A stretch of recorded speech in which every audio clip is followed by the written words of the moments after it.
Hello, my name is Jifa Emily Amengo Lamisi, and I welcome you to the continuation of a series that I started that talks about characteristics or qualities of an entrepreneur. So today we discuss the quality of being a risk taker. So we say getting into entrepreneurship is a big risk that one would want to take. It is a risk because it is not you it's not guaranteed. It's full of dangers. For instance, trying out a new venture without knowing exactly the end result in terms of maybe like financial result in the short term is a big risk that is involved in being an entrepreneur, or a budding one to be precise. Additionally, um, it also is about you are exposing yourself to not being financially stable. As I said earlier on, you stand the risk of being going through all sorts of emotions because you're not financially stable. You are not even sure if your venture that you are getting into will suffice, and then if people would even accept it, and it will make an impact on you as an individual, and for you to even achieve the dreams that you have in mind. Because in the beginning I talked about passion and then vision. So you already have your vision, and then you have the passion that is driving you into, and now that is also leading you into taking this risk. So it is full of risk. But I would like to say that even though this seems to be a danger that is ahead of you, seemingly a dangerous path to take, life in itself is a risky one. Even the food we eat is risky. We stand the risk of getting food or stomach upset. So we cannot allow the risk that is ahead of us, or the danger that is seemingly ahead of us, to stop us, but rather to push through and make the best out of the opportunity that we want to create for ourselves and for the future as well. Another thing I'd like to talk about here is the quality of authenticity or originality.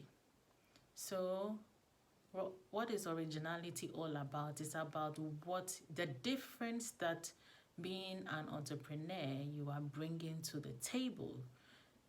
We always hear that there is nothing new under the sun. Of course, it is true. However, there is something that someone else can bring in addition to alter the regularities, or to alter what is already happening. So this is the originality that you possess, that you want to bring to the table for it to make sense and for people to buy into.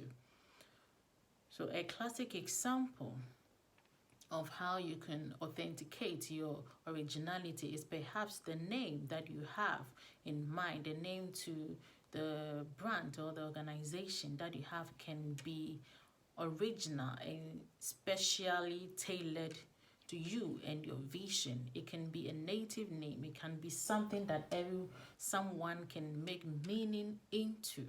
So this is a part of originality. In fact, you must have the audacity to be authentic. So the audacity of authenticity is very important here.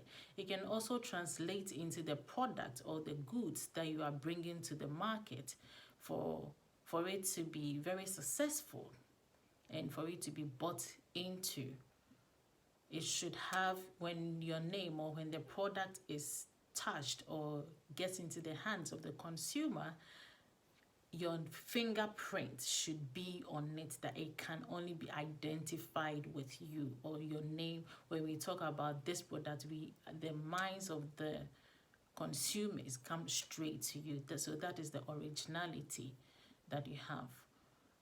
An example is something that I could give about myself. So when I started my brand, I started with the name Original Couture.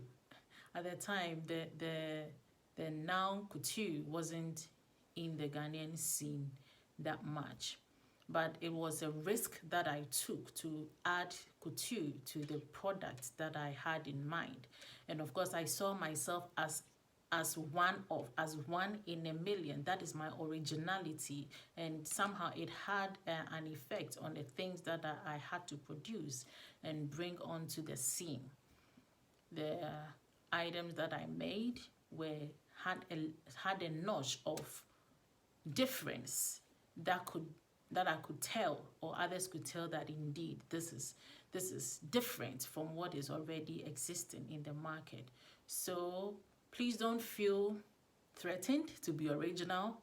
At the end of the day, you have 5 fingerprints, and they are peculiar to you alone. Your eye color, everything that is you, that makes you you, is your originality, is original and tailored to you.